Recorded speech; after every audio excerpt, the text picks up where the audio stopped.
আসতে একা যাইতে একা কবর মাঝে একা, আসতে একা যাইতে একা কবর মাঝে একা, আসতে একা যাইতে একা কবর মাঝে একা।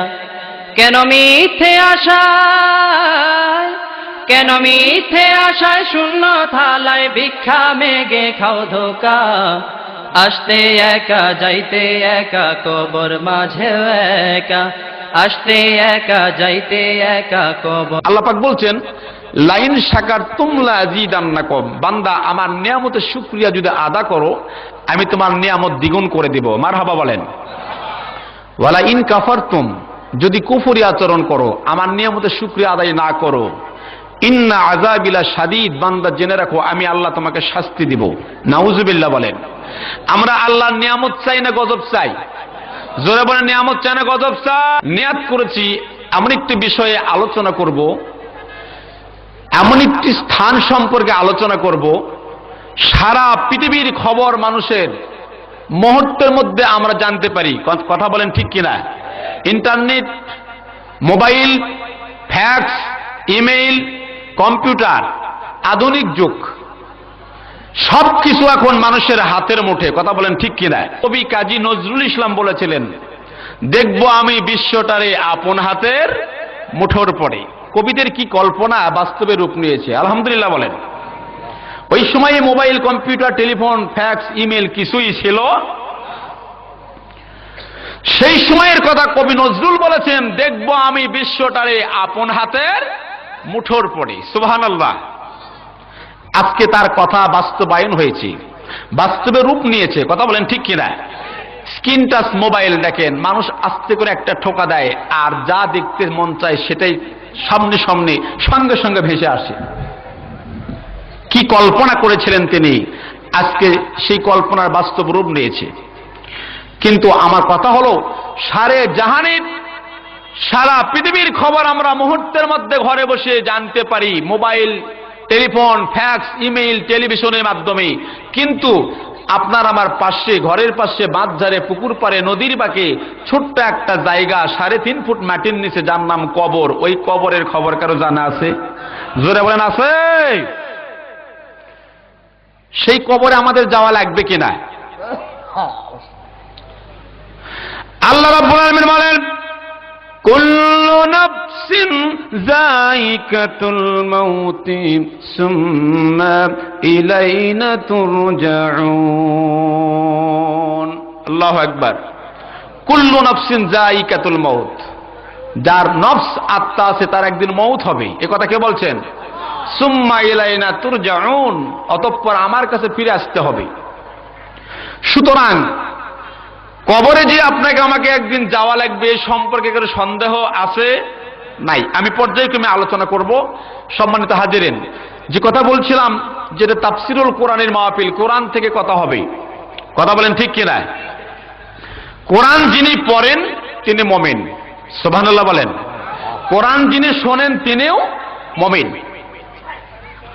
আর কোরআনের ধারাবাহিক আলোচনা, শোনা, পড়া এবং তদ অনুযায়ী যিনি আমল করেন তিনি হলেন মুত্তাকি। জোরে বলেন মারহাবা। ইমানদার এবং মুত্তাকি, ইমানদার এবং মুমিন, এই দুইটার মধ্যে পার্থক্য আছে, ডিসটেন্স আছে। কি বলেন ঠিক কিনা? যে পড়েছে লা ইলাহা ইল্লাল্লাহু মুহাম্মাদুর রাসূলুল্লাহ সাল্লাল্লাহু আলাইহি ওয়াসাল্লাম, জবানে যে কালেমার বাক্য পড়েছে, তৌহিদ রিসালাতের সাক্ষ্য দান করেছে, সে হলো ইমানদার। ইমান সবারই আছে, ইমানদার। কিন্তু মুমিন সবাই হতে পারে। মুমিন হতে গেলে কোরআনুল কারীমের মধ্যে কমপক্ষে 30টি গুণ এসেছে। জোরে বলেন কয়টা? একজন পূর্ণাঙ্গ মুমিন হতে গেলে তার মধ্যে 30টি গুণ থাকতে হবে। কয়টা গুণ?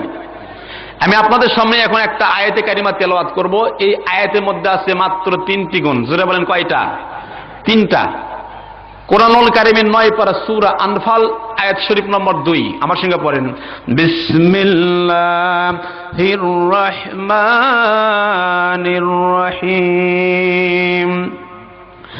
ইন্নামাল মুমিনুনা المؤمنون الذين إذا ذكر الله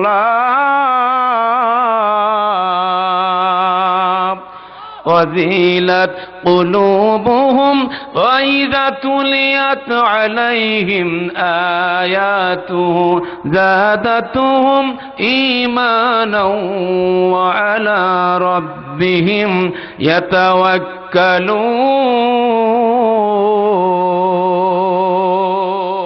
আল্লাহু আকবার। এই আয়াত শরীফের মধ্যে গুণ রয়েছে তিনটা। জোরে বলেন কয়টা? তিনটা। এক নম্বর হলো ইন্নামাল মুমিনুনা আল্লাযীনা ইযা যুকিরাল্লাহ ওয়াজিলাত কুলুবুহুম। আল্লাহ বলছেন ইন্না হরফে মুশাব্বাবিল ফেল, আলিম উলামা রয়েছেন, আল্লাহ পাক এখানে তাগিদ দিয়েছেন, জোর দিয়ে বলেছেন তারাই হলো আসল মুমিন। ইন্নামাল মুমিনুনা আল্লাযীনা ইযা যুকিরাল্লাহু ওয়াজিলাত কুলুবুহুম, যাদের সামনে আল্লাহর নাম উচ্চারণ করলে দিলের মধ্যে আঘাত লাগে, অন্তরটা কেঁপে ওঠে, ওরা হলো মুমিন। সুবহানাল্লাহ বলেন। আল্লাহর জিকিরে অন্তর বিগলিত হয়।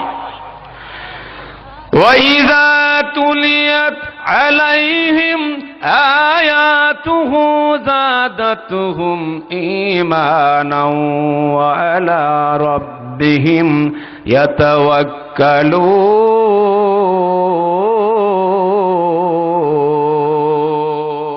আল্লাহু আকবার।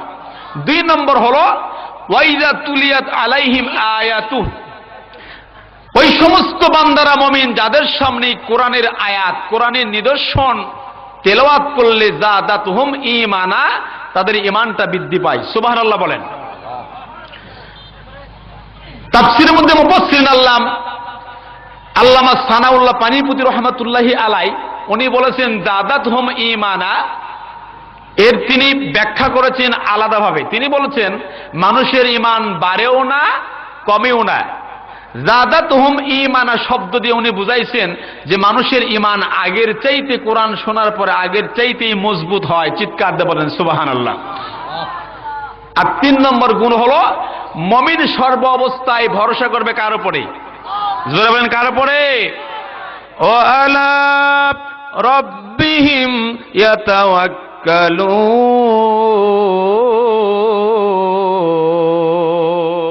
আল্লাহু আকবার। মুমিনেরা বিপদ আসলে একমাত্র শুধুমাত্র ভরসা করবে কার উপরে? আল্লাহর উপরে। আমার ভাইরা, যুগে যুগে নবী রাসূলের উপরে বিভিন্ন রকমের ঘাত প্রতিঘাত এসেছে। কথা বলেন ঠিক কিনা? নমরুদ, সাদ্দাত, হামান, ফেরাউন প্রভাবশালী প্রতাপশালী বাদশা ছিল তারা তদনন্তন সময়ে নবী রাসূলের উপর নিপীড়ন অত্যাচার নির্যাতন করেছে। জোরে বলেন ঠিক কিনা? তাদের সাহায্য করেছেন কে? জোরে বলেন কে? আল্লাহ। সুতরাং মুমিন মুত্তাকির উপর মাঝে মধ্যেই বালা মুসিবত আসবে। ওই সমস্ত মুমিন যদি সেই সময়ে আল্লাহর উপরে তাওয়াক্কুল ভরসা করে, আল্লাহ তাদের ফয়সালাকারী। সুবহানাল্লাহ বলেন। وكان حقا علينا نصر المؤمنين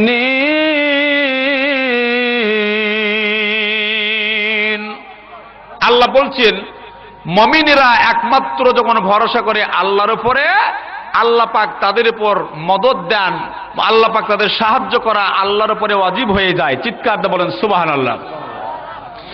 আমার বন্ধুগণ, এই কোরআনটা হলো মানব জীবনের পূর্ণাঙ্গ জীবন ব্যবস্থা। The Holi Quran is complete code of life. কোরআনটা হলো মানব জীবনের পূর্ণাঙ্গ জীবন ব্যবস্থা। আমার নবীর চরিত্র, আমার নবীর আদর্শের নাম হলো কোরআন। সুবহানাল্লাহ বলেন।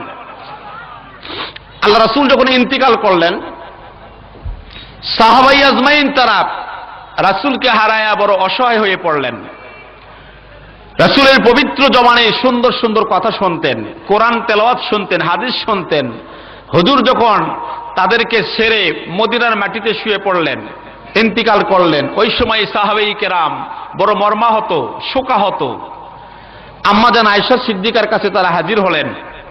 পর্দার মধ্যে আম্মাজান আয়েশা সিদ্দিকা আর সাহাবাই আজমাইন তারা বলেছে, আম্মাজান আয়েশা সিদ্দিকা, রাসূল আমাদের সুন্দর সুন্দর কথা শোনাইতেন, বলতেন, তিনি আমাদেরকে ফাঁকি দিয়ে চলে গেছেন। সুতরাং আপনি আমাদের রাসূল সম্পর্কে কিছু বলুন।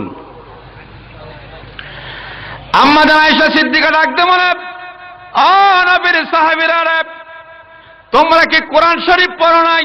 তোমরা কি কোরআন তেলাওয়াত করো নাই? সাহাবীরা বলেছে, আম্মা জান আমরা কোরআন পড়েছি, কোরআন আমরা জেনেছি। আয়েশা সিদ্দিকা রাদিয়াল্লাহু তাআলা আনহা ডাক দিয়ে বলে, নবীর সাহাবীরা রে, পূর্ণাঙ্গ 30 পারা কোরআন হলো আমার নবীর জীবন চরিত্র। লাকাদ কানা লাকুম ফি রাসূলিল্লাহি উসওয়াতুন হাসানা। সুবহানাল্লাহ বলেন। আল্লাহ বলছেন, লাকাদ কানা লাকুম ফি রাসূলিল্লাহি উসওয়াতুন হাসানা, আমার রাসূলকে তোমাদের মাঝে আদর্শ নমুনা হিসেবে, মডেল হিসেবে আমি প্রেরণ করেছি। তোমাদের চরিত্র, তোমাদের আখলাক, তোমাদের ব্যবহার, তোমাদের চালচলন, তোমাদের নামাজ, তোমাদের রোজা, তোমাদের হজ, তোমাদের যাকাত, এমনকি ইসলামের সমস্ত বিধিবিধানগুলো কিভাবে মানতে হবে সব আমার রাসূলের মাধ্যমে আমি আল্লাহ জানাইয়ে দিয়েছি। সুবহানাল্লাহ বলেন।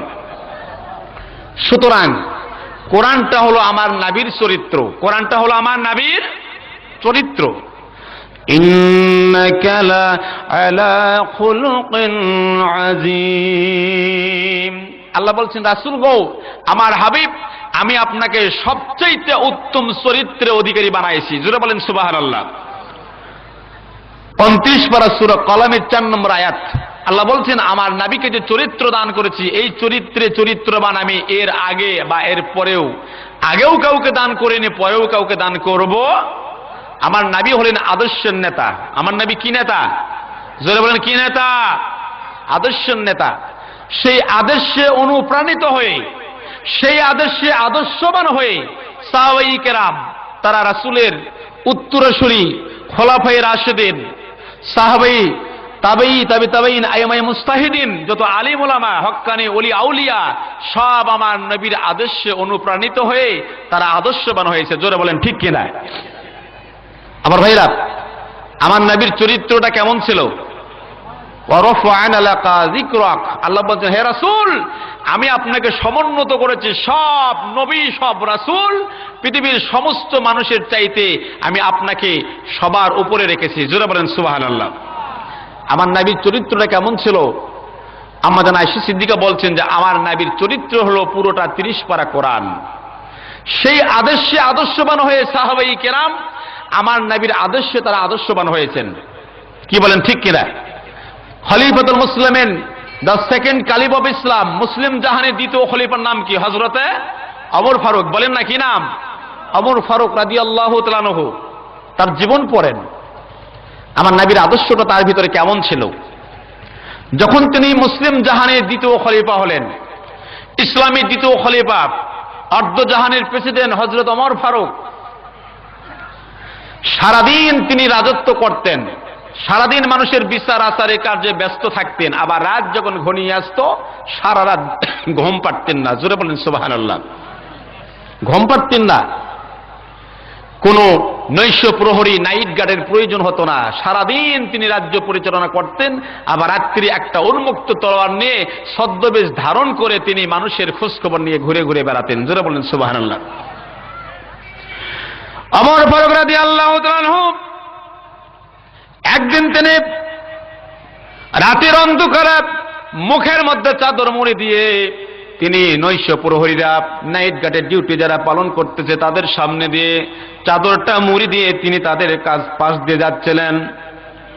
নৈশ প্রহরী, নাইট গার্ডের ডিউটি যারা করতেছে, ওই সমস্ত যুবকেরা ভাবতেছে একজন যুবক যায় ছদ্মবেশ ধারণ করে মাথাটা মুড়ি দিয়ে আমাদেরকে ফাঁকি দিয়ে যাচ্ছে, না জানি কোথায় চুরি করবে, ডাকাতি করবে, জিনা কিংবা বদমাইশি করবে, কিংবা মদ খাবে। খলিফাতুল মুসলিমিনের আমলে এইগুলো করতে দেওয়া যাবে না। সুতরাং নাইট গার্ডের ওই সমস্ত যারা ডিউটি করতেছিল, যারা পালন করতেছিল, তারা সবাই এসে চোর কিংবা ডাকাত ভেবে হযরত ওমর ফারুককে ধরে ফেললেন। কিন্তু ওমর ফারুক আদর্শের নেতা পরিচয় দিলেন, রাত্রি অন্ধকার, মুখ চেনা যায় না। ডাক দেওয়া, যুবক তুমি কি জানো না মুসলিম জাহানের খলিফা ওমরের রাজত্ব চলতেছে, রাত্রিবেলায় একা একা চলা নিষেধ, আবার তুমি মাথা মুড়ি দিয়ে মুখটাকে ঢেকে কই যাও মদ খাতে কিংবা চুরি করতে, জিনা করতে যাও, না না না, তোমাকে যেতে দেওয়া হবে না, তোমাকে বন্দী করা হবে এই মুহূর্তে। তোমার পরিচয় যদি না দাও আর তুমি কি কাজে যাও না বলো, এই মুহূর্তে তোমাকে জেলখানায় বন্দী করা হবে। সকালবেলা মুসলিম জাহানের খলিফা হযরত ওমর তোমার বিচার করবে। সুবহানাল্লাহ বলেন। ওমর ফারুক রাদিয়াল্লাহু তাআলা আনহু পরিচয় দিলেন, মাথাটা মুড়ি দিয়ে তিনি চুপ করে আছেন। নৈশ প্রহরীরা তাকে জেলখানার মধ্যে বন্ধ করে দিল, সকালবেলা বিচার হবে। খলিফাতুল মুসলিমিন পরিচয় দিলেন না। নৈশ প্রহরীরা মনের মধ্যে বড় আনন্দ, দীর্ঘদিন পর্যন্ত আমরা রাত্রিবেলায় ডিউটি পালন করি, কোনো চোর ডাকাত ধরতে পারি না, আজকে এমন একজন যুবককে ধরেছি, খলিফাতুল মুসলিমিন খুশি হয়ে আমাদের চাকরির বেতন ভাতা বৃদ্ধি করে দিবে। কি বলেন? সবাই খুশি। রাত যখন শেষ প্রহরে চলে আসলো, তারা জেলখানার কিনারায় এসে দেখে যে যিনি, যাকে আমরা চোর কিংবা ডাকাত বলে গ্রেফতার করেছি, তিনি নামাজ পড়তেছেন। সুবহানাল্লাহ, জোরে বলেন না সুবহানাল্লাহ। একজন ডাকতে বলে, আরে আমরা কাকে গ্রেফতার করেছি? শেষ প্রহরে তাহাজ্জুদের নামাজ পড়ে। আর একজন ডাকতে বলে, না না না, তোমরা কি জানো না ও কেন নামাজ পড়ে? সকালবেলা খলিফাতুল মুসলিমিন হযরত ওমর বিচার করবে, ও পড়তেছে। আমার বন্ধুগণ, খলিফাতুল মুসলিমিনকে তারা গ্রেফতার করলো, কোন প্রতিবাদ করলেন না। জোরে বলেন সুবহানাল্লাহ। আমার ফারুকের জীবনে পড়েন, যখন তিনি মুসলিম জাহানের খলিফা হয়ে গেলেন, জেরুজালেম প্যালেস্টিনের মধ্য থেকে হযরত ওমর ইবনুল আস রাদিয়াল্লাহু তাআলা আনহুকে মুসলিম জাহানের খলিফা আমিরুল মুমিনিন ওমর ফারুক জেরুজালেমের মধ্যে সৈন্য পাঠায় দিলেন, তাকে সেনাপতি বানায়া, গভর্নর বানায়া। হযরত ওমর ইবনুল আস রাদিয়াল্লাহু তাআলা আনহু তিনি মুহূর্তের মধ্যে জেরুজালেমকে তিনি জয় করলেন। জোরে বলেন মারহাবা। জেরুজালেমবাসী আবদ্ধ হয়ে গেল, প্যালেস্টাইনবাসী আবদ্ধ হয়ে গেল। তখন তারা মুসলমানদের সঙ্গে সন্ধি করার জন্য প্রস্তাব দিলেন। তারা প্রস্তাব দিল, ওমর ফারুককে যখন প্রস্তাব দেওয়া হলো, মুসলিম জাহানি খলিফা ওমর ফারুক যদি আমাদের মাঝে আসে, আমরা তার সঙ্গে স্বাক্ষর করব, সন্ধির প্রস্তাব আমরা মেনে নেব, আর আমরা দুই একজন অবশ্যই ওমর ফারুকের হাতে হাত দিয়ে মুসলমান হয়ে যাব। লা ইলাহা ইল্লাল্লাহু মুহাম্মাদুর রাসূলুল্লাহ সাল্লাল্লাহু খলিফাতুল মুসলিমিন প্যালেস্টাইন জেরুজালেমে তিনি এবার উটের পৃষ্ঠে আরোহণ করবেন। আসতেছেন, একটা মাত্র উট আর একটা মাত্র রাখালকে সঙ্গে নিলেন। মদিনা থেকে সেই জেরুজালেমের দিকে রওনা দিয়েছেন হযরত ওমর ফারুক রাদিয়াল্লাহু তাআলা আনহু।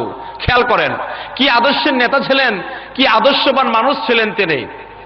যখন উটের পৃষ্ঠে চড়ে ওই রাখালের হাতে উটের রশি দিলেন, আর উটের রাখালটা আস্তে আস্তে উটের রশি ধরে মরুভূমির মধ্য দিয়ে, বালির মধ্য দিয়ে, উত্তপ্ত পাথরের কণার মধ্য দিয়ে হেঁটে হেঁটে যাচ্ছেন। আর খলিফাতুল মুসলিমিন ওমর ফারুক দেখতেছেন যে উট রাখালের গা থেকে ঘামগুলো টসটস করে পড়ে পড়ে জমিনে পড়ে যাচ্ছে। ওমর ফারুক ডাকতে বলেন, হে উট রাখাল দাঁড়াও, এই মুহূর্তে দাঁড়ায় যাও। উট রাখাল থমকে দাঁড়ায় গেলেন, খলিফার আদেশ মানতে হবে। ডাকতে বলে, না না না, এটা একটা মানবতা বিরোধী কাজ। একাই তুমি উটের রশি ধরা ধরা এই মদিনা থেকে জেরুজালেম পর্যন্ত চলে যাবে, এটা আর আমি খলিফাতুল মুসলিমিন, আমি মুসলিম জাহানের প্রেসিডেন্ট বাদশা হতে পারি, তাই বলে আমি উটের পিঠে সব সময় বসে থাকবো, এটা মানানো হয় না, মানানসই কাজ নয়। দাঁড়াও রে রাখাল দাঁড়াও, আমাকে উটের রশিটা হাতের মধ্যে দাও, এবার তুমি আমার মসনদের মধ্যে বসে যাও। সুবহানাল্লাহ বলেন। কথাটা কি বুঝতেছেন?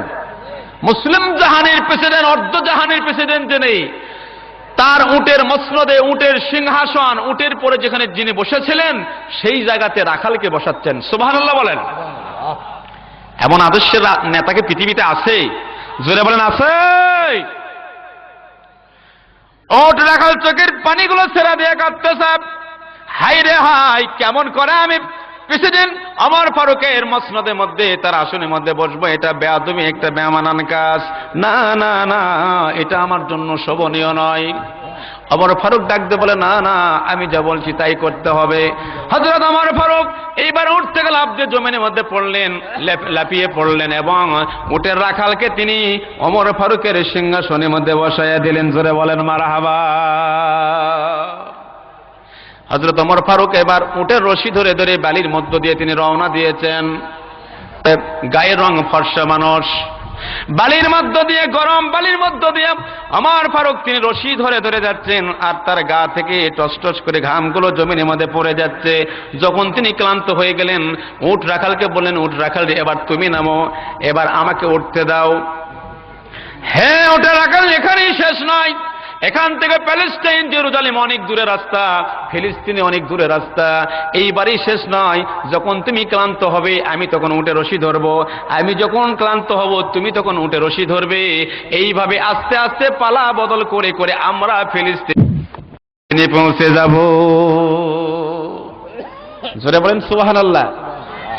আবার ভাইরা, কি সুন্দর দৃশ্য! আমি কয়েকদিন আগে ইতিহাস পড়াতে গিয়ে ক্লাসের মধ্যে এই ঘটনা যখন আমি পড়তেছিলাম, মনে হয় চোখে আমার পানি চলে আসলো। হাই রে মুসলিম জাহানের বাদশা, কি আদর্শ নেতা, যিনি তার মসনদ, তার সিংহাসন উটের পিঠে, যিনি প্রেসিডেন্ট হয়ে নিজে বসেন, সেখানে আবার উটের রাখালকে বসান। সুবহানাল্লাহ বলেন। ডাক দেওয়ালে পালা বদল করে করে আমরা ফিলিস্তিনে পৌঁছে যাব। একের পর এক পালা বদল করে করে ওমর ফারুক একবার উটের পিঠে চড়েন, আবার নেমে উঠে রশি ধরেন, আবার রাখাল একবার উঠে রশি ধরেন, আবার উটের পিঠে চড়ে বসেন। এমনি ভাবে যেতে যেতে যখন জেরুজালেমের সন্নিকটে পৌঁছে গেলেন, ওই সময় খলিফার হাতের মধ্যে রশি ধরার পালা চলে আসলো। যখন জেরুজালেমের খুব কাছাকাছি চলে গেছেন, তখন খলিফাতুল মুসলিমিন ওমর ফারুকের হাতে রশি ধরার পালা, আর উট রাখালের পালা হলো উপরে বসা। সুবহানাল্লাহ বলেন। তারপরে তিনি বলছেন না যে এখন জেরুজালেমে আমরা পৌঁছে গেছি, তুমি আর উটের উপরে থেকো না, এখন তুমি রশি ধরো, আমাকে উপরে বসায় দাও। কারণ পালাক্রমে ভাগ পড়েছে ওমর ফারুকের রশি ধরার পালা। সুবহানাল্লাহ বলেন। এইবার যখন তিনি একেবারে ফিলিস্তিনে পৌঁছে গেছেন, ওই সময়ে ফিলিস্তিনবাসী দেখতেছে, ওই যে উটের উপরে যিনি বসা, উনি আমাদের মুসলিম জাহানের খলিফা, কিন্তু উটের উপরে যিনি বসা তিনি তো উটের রাখাল। সুবহানাল্লাহ বলেন। আর ওমর ফারুকের হাতে উটের রশি। জেরুজালেমে পৌঁছে গেলেন, সমস্ত জেরুজালেমবাসী রাস্তায় চলে আসলাম। খলিফাতুল মুসলিমিন আমিরুল মুমিনিন ওমর ফারুককে রিসিপশন জানানোর জন্য, সাদর সম্ভাষণ জানানোর জন্য যখন তারা চলে আসলো, আসার পরে দেখতেছে উটের পিঠে যিনি বসা, উনি আমাদের অর্ধজাহানের খলিফা। সবাই তাকে সম্মান করতেছে, উনি আমাদের খলিফা, কিন্তু যিনি উটে রশি ধরে আছেন উনি হলেন মুসলিম জাহানের খলিফা। গা থেকে টস করে ঘামগুলো জমিনের মধ্যে পড়ে যাচ্ছে। যারা চিনতো তারা বুঝতে পেরেছেন উটের পৃষ্ঠে যিনি, উনি আমাদের খলিফা না, যার হাতে উটের রশি তিনি আমাদের মুসলিম জাহানের খলিফা। আমার ভাইরা, ওমর ফারুকের পরিচয় তারা পেলেন। হাইরা মুসলিম জাহানের প্রেসিডেন্ট কাকে বলে, আদর্শ নেতা কাকে বলে, বিশ্ব নবীর ভালোবাসার মানুষ কাকে বলে, যিনি নিজের মসনদে নিজের উটের পৃষ্ঠে রাখালকে বসাতে পারেন, ইনি সাধারণ কোনো আদর্শ নেতা নন, ইনি সাধারণ কোনো বাদশা নন। আর কোনো প্রশ্ন নয়, দ্বিধাদ্বন্দ্ব নয়, আল্লাহর নবীর সাহাবী খলিফাতুল মুসলিমিন হযরত ওমর ফারুকের আদর্শে অনুপ্রাণিত হয়ে শত শত ইহুদি খ্রিস্টান ওমর ফারুকের হাতে হাত দিয়ে পড়েছে, লা ইলাহা ইল্লাল্লাহু মুহাম্মাদুর রাসূলুল্লাহ সাল্লাল্লাহু। আমার ভাইরা, এমন আদর্শ নেতা সারা পৃথিবী জুড়ে কি দুই একজন পাওয়া যাবে? জোরে বলতে হবে, পাওয়া যাবে? কোন মন্ত্রী মিনিস্টার এলাকাবাসীর ভোট নিয়ে, ম্যান্ডেট নিয়ে যখন সে পার্লামেন্ট সদস্য হয়ে যায়, এমপি মন্ত্রী হয়ে যায়, ওই মানুষটার বড় সম্মান বেড়ে যায়। জোরে বলেন ঠিক কিনা? এত সম্মান ইজ্জত মানুষ দেয়, আল্লাহ পাক দান করেন। জোরে বলেন কে দান করেন? ওই এমপি মন্ত্রী যখন পার্লামেন্টে চলে যান, যখন মন্ত্রী হয়ে যান, আর ওই মন্ত্রী যখন তার নিজস্ব এলাকার মধ্যে যখন দুই একবার বছরে বেড়াতে আসে, কিংবা মন্ত্রী সাহেব যখন এক জায়গা থেকে আরেক জায়গায় যায়, মন্ত্রীর সামনেও চার গাড়ি তার বডিগার্ড এবং পিছনেও 4 গাড়ি রিজার্ভ ফোর্স বডিগার্ড থাকে। জোরে বলেন ঠিক কিনা? কথা বলেন ঠিক কিনা? একজন মন্ত্রী আসতেছে নিজের এলাকার মানুষের খোঁজ খবর নেওয়ার জন্য, নিজের এলাকায় মানুষের দুঃখ কষ্ট দেখার জন্য। তার সামনে 3 গাড়ি রিজার্ভ ফোর্স, পিছনে 3 গাড়ি রিজার্ভ ফোর্স। কথা বলেন ঠিক? আপনি মন্ত্রী, আপনি এমপি, জনগণ আপনাকে ভোট দিয়ে এমপি মন্ত্রী বানাইলো, সেই জনগণের কাছে আসবেন, আপনার বডিগার্ডের প্রয়োজন হয়। ওমর ফারুকের কোনো বডিগার্ডের প্রয়োজন ছিল? আপনি মন্ত্রী, আপনি এমপি, আপনার যদি বডিগার্ড দেওয়া লাগে, জনগণের সেবক হওয়ার পরেও যদি আপনাকে বডিগার্ড দেওয়া লাগে, আপনার যদি নিরাপত্তা না থাকে, আপনার কাছ থেকে জনগণ কি নিরাপত্তার আশা করে? জোরে বলেন ঠিক কিনা? এটা আমি শুধু বাংলাদেশের কথা বলছি না, সারা পৃথিবীর মধ্যে প্রত্যেকটা দেশে একই অবস্থা। যারা লিডার, নেতা, যারা এমপি মন্ত্রী, যারা চেয়ারম্যান হয়, দেখবেন আগে পিছে তাদের দেহরক্ষী বডিগার্ড থাকে। নিজের যদি নিরাপত্তা না থাকে, সে জনগণের কি নিরাপত্তা দিতে পারে? কথা বলেন ঠিক কিনা? দলমত নির্বিশেষে আমি আলোচনা করছি, রাজনৈতিক নয়। সারা পৃথিবীর মধ্যে একই অবস্থা। কিন্তু রাসূলের আদর্শে যারা আদর্শবান নেতা ছিল, তাদেরই কোনো বডিগার্ডের প্রয়োজন ছিল? وَمَن يَتَوَكَّلْ عَلَى اللَّهِ فَهُوَ حَسْبُهُ। আল্লাহু আকবার। যারা আল্লাহওয়ালা মুমিন মুত্তাকি, তারা একমাত্র তাদের ভরসাকে, জোরে বলেন না কে? 28 পারা সূরা তালাকে 3 নম্বর আয়াত পড়বেন। আল্লাহ বলছেন, যারা আমার উপরে ভরসা করে তাদের নিরাপত্তা দানকারী আমি আল্লাহ। সুবহানাল্লাহ বলেন। আবার ভাইরা, যে কথা আমি বলতে গিয়ে এদিকে চলে আসছি, এটা হলো কোরআন। এটা কি বলেন? তার নাম কি? জোরে বলেন কি? কোরআনের মধ্যে মানুষের মৌতের কথা আছে না নাই? আচ্ছা, প্রশ্ন করি, মানুষের হায়াতি আগে না মৌত আগে? হ্যাঁ, আলিম ওলামা বলেন, আল্লাহ কি সৃষ্টি করেছেন, মৌত না হায়াত, কোনটা আগে? হ্যাঁ, 29 পারা সূরা মুলকের প্রথম আয়াত, ঠিক আছে না? আল্লাহ বলছেন, আল্লাযী খালাকাল মাউতা ওয়াল হায়াতা, তিনি হলেন সেই স্রষ্টা আল্লাহ যিনি মৌত এবং হায়াতকে সৃষ্টি করেছেন। মৌতই আগে, তারপরে। কিন্তু আমার বন্ধুগণ, এই দুনিয়ার মধ্যে এসে আমরা হায়াত পাওয়ার পরে যিনি হায়াত দান করি, যিনি আপনার আমার স্রষ্টা, সে আল্লাহ। আল্লাহ রব্বুল আলামিনকে ভুলে তার বিধিবিধান ভুলে গেছে। জোরে বলেন ঠিক কিনা? মৌত যে একদিন হবে, 3.5 ফুট মাটির নিচে যে একদিন কবরে শুতে হবে, যেই কবরের খবর কোনো মানুষের জানা নাই। ওই মৌতের কথা কি 2 একদিন স্মরণ হয়? খলিফাতুল মুসলিমিন ওমর ফারুকের কথা বলতেছিলাম। হযরত ওমর ফারুক যখন তিনি রাস্তা দিয়ে চলতেন, একা একা রাস্তা দিয়ে যখন পথ বেয়ে বেয়ে তিনি চলে যেতেন, যখন তিনি কবর দেখতেন, ডানি বামে সামনে পিছনে কবর দেখতেন, কবরের ভয়ে কাঁদতে কাঁদতে হযরত ওমর ফারুক অজ্ঞান হয়ে তিনি জমিনে পড়ে যেতেন। জোরে বলেন সুবহানাল্লাহ। কবরকে এত ভয় করতেন, অথচ মুসলিম জাহানের খলিফা ওমর ফারুকের কথা বলছিলাম। কবরের ভয়ে তিনি কাঁদতে কাঁদতে জমিনে অজ্ঞান হয়ে পড়ে যেতেন। কিন্তু আমাদের সারাদিন 24 আওয়ার, 24 ঘন্টায় একবারও কবরের কথা মনে হয় না। কথা বলেন ঠিক কিনা? কি মনে হয়? যেই কথা বলতেছিলাম আমি, জাতীয় কবি কাজী নজরুল ইসলাম তিনি বলেছিলেন, দেখবো আমি বিশ্বটারে আপন হাতের মুঠের পরে। Computer, television, mobile, fax, email কিছুই যখন সৃষ্টি হতো না, হয় নাই, ওই সময় তিনি বলেছিলেন, সারা পৃথিবীর জাহানের সব খবর আজকে মানুষের হাতের মুঠের মধ্যে। ঠিক কিনা? সব খবর এখন মানুষের হাতের মুঠে। ইচ্ছা করলে ইন্টারনেটে মানুষ যা দেখতে চায় অনেক কিছুই দেখতে পারে। কিন্তু 3.5 ফুট মাটি যে একটা জায়গা আছে যার নাম কবর, ওই কবরের খবর কারো জানা? মানুষের প্রথম মঞ্জিল, প্রথম স্টেশনের নাম হলো কবর। তার নাম কি বলেন? জোরে বলেন কি নাম? এই দুনিয়া হলো ক্ষণস্থায়ী, এরপরে আপনাকে আমাকে অনাদি অনন্তকাল থাকতে হবে কবরে। তারপরে হাসরে, তারপরে মিজান, তারপরে পুলসিরাত, তারপরে জান্নাত অথবা জাহান্নাম। কথা বলেন ঠিক কিনা? সুতরাং কবরের কিন্তু খবর আমাদের জানা। আমার বন্ধুগণ, কবরটা হলো এমন জায়গা, 3.5 হাত মাটির ঘর, কারো আপন কারো পর। 3.5 হাত মাটির ঘর, কারো আপন কারো পর।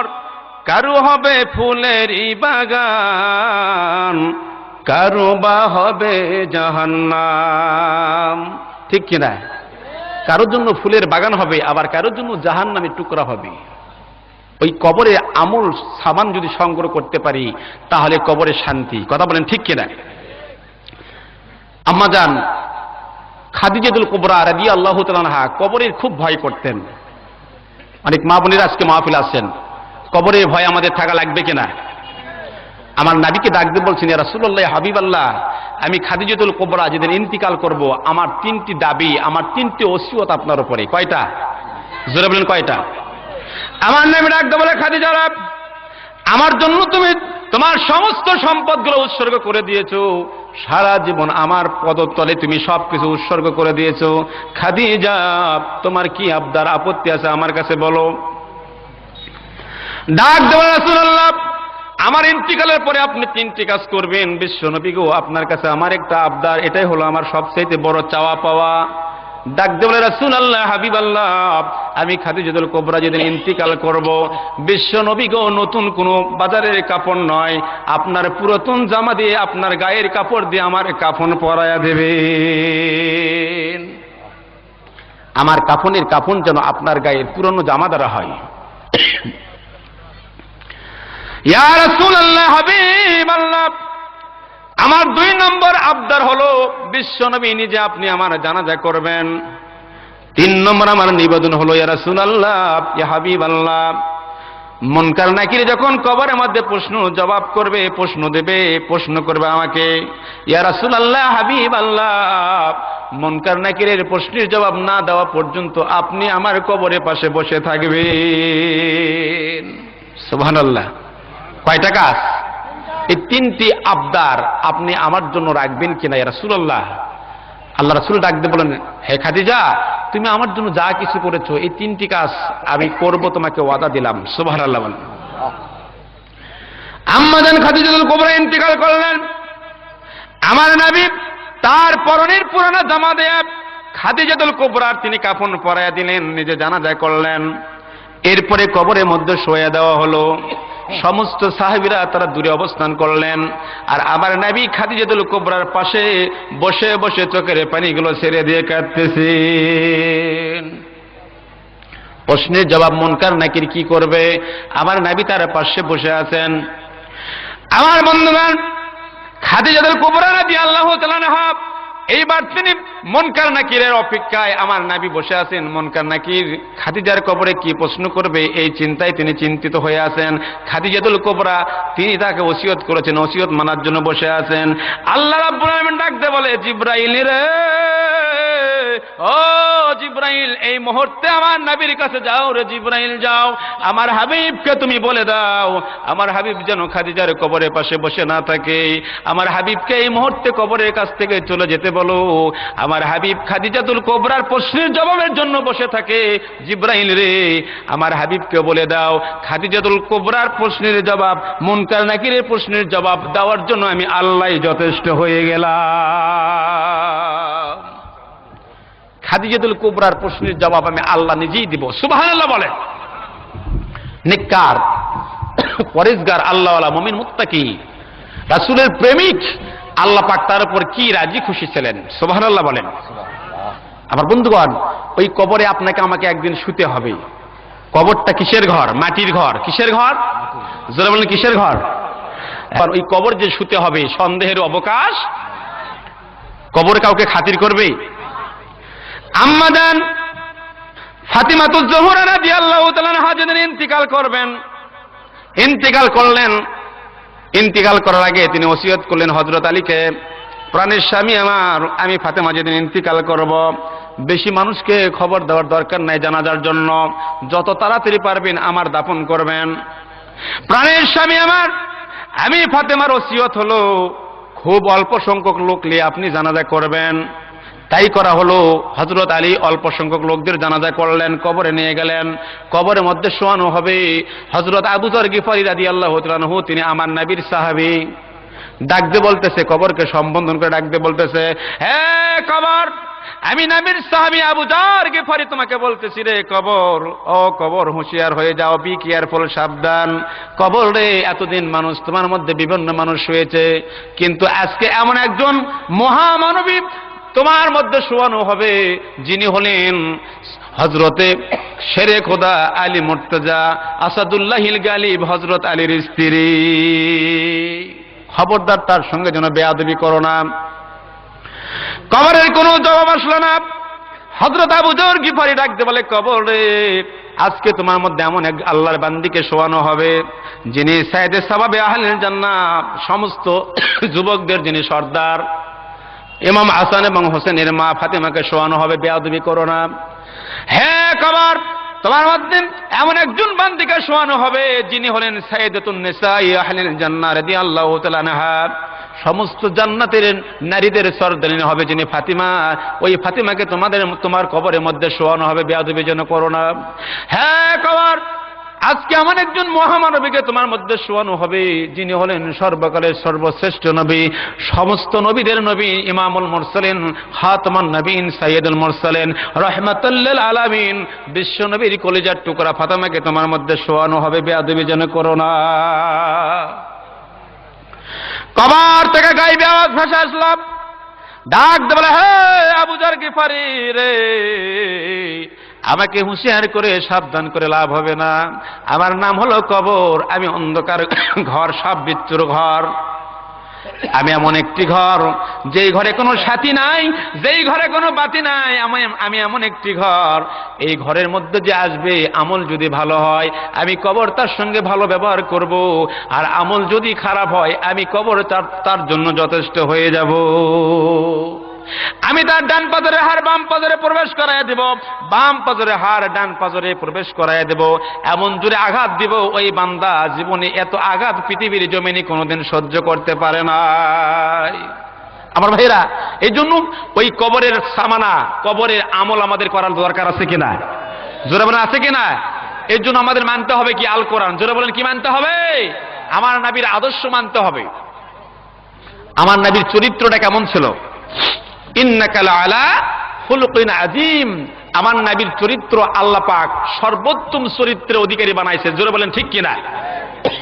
আমার বন্ধুগণ, আপনাদের কাছে প্রশ্ন করি তো, মানুষের সবচেয়ে মূল্যবান বস্তুর নাম কি?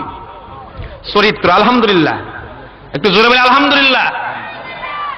আপনারা জ্ঞানবান বিবেকবান মানুষ, এই জন্য প্রশ্নের অ্যান্সার করতে পেরেছেন সঠিকভাবে। জিপিএ 5 পেয়েছেন, আলহামদুলিল্লাহ বলেন। মানুষের সবচেয়ে মূল্যবান বস্তুর নাম হলো চরিত্র। যার চরিত্র আছে তার সব আছে। কথা বলেন, ঠিক কিনা? ইংরেজিতে বলা হয়, money is lost, nothing is lost, health is lost, something is lost, but character is lost, everything lost. কি বলেন? Money is lost, nothing is lost. যার কিছু টাকা হারাইছে তার কিছুই হারায়নি, কারণ টাকা রোজগার করলে আবার পাওয়া।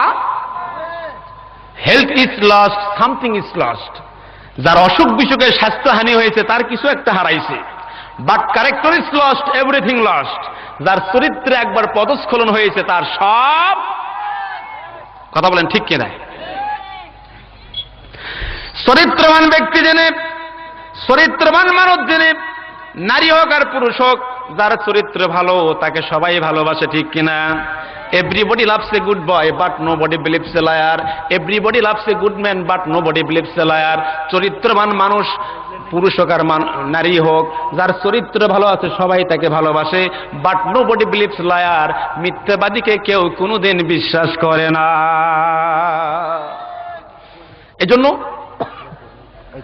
এই জন্য মানুষের সবচেয়ে মূল্যবান বস্তুর নাম চরিত্র। জোরে বলেন কি?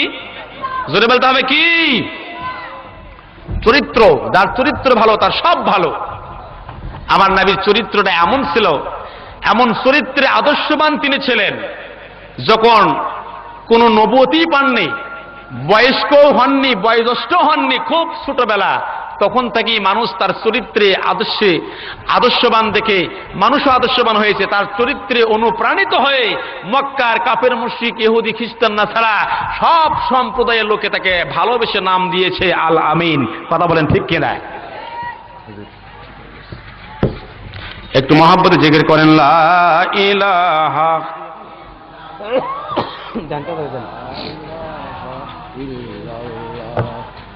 লা ইলাহা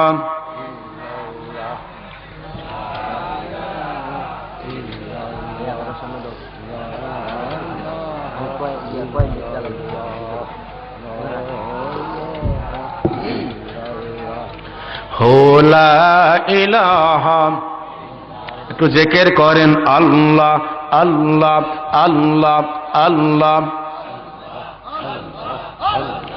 আল্লাহু আল্লাহ আল্লাহু আল্লাহ আল্লাহু আল্লাহ আল্লাহু আল্লাহ আল্লাহু আল্লাহ আল্লাহু আল্লাহ।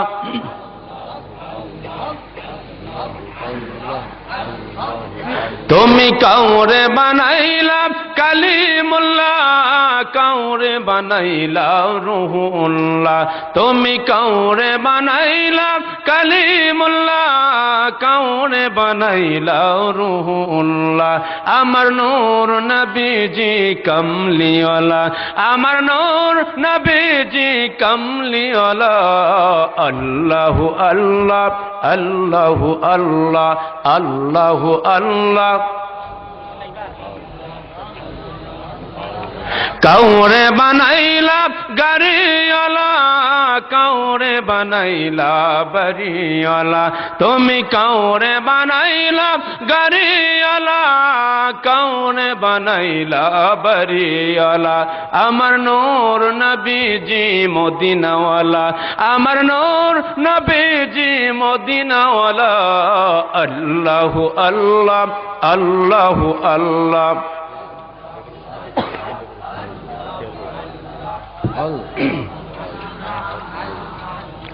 লা ইলাহা ইল্লাল্লাহু মুহাম্মাদুর রাসূলুল্লাহ। দয়ার নবী নবী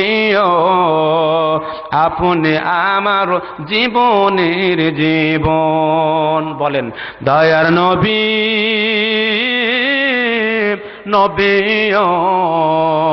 আপনি আমার জীবনের জীবন, আপনি আমার জীবন সাথী, অন্ধকার কবরের বাতি, আপনি সারা নাই কোনো গতি। দয়ার নবী নবী আপনি আমার আপনের আপন। সুপ্রিয় দর্শক শ্রোতা, এতক্ষণ আপনারা ইসলামী কালচার একাডেমির পরিবেশনায় কোরআন হাদিসের আলোচনা শুনছিলেন। আল্লাহ আপনাদের উত্তম কল্যাণ দান করুন, আমিন। থাকবো আমি চিরদিনই তোমার পথে, পথিক হয়ে বেঁচে থাকবো, কবু যাব না বিপথে।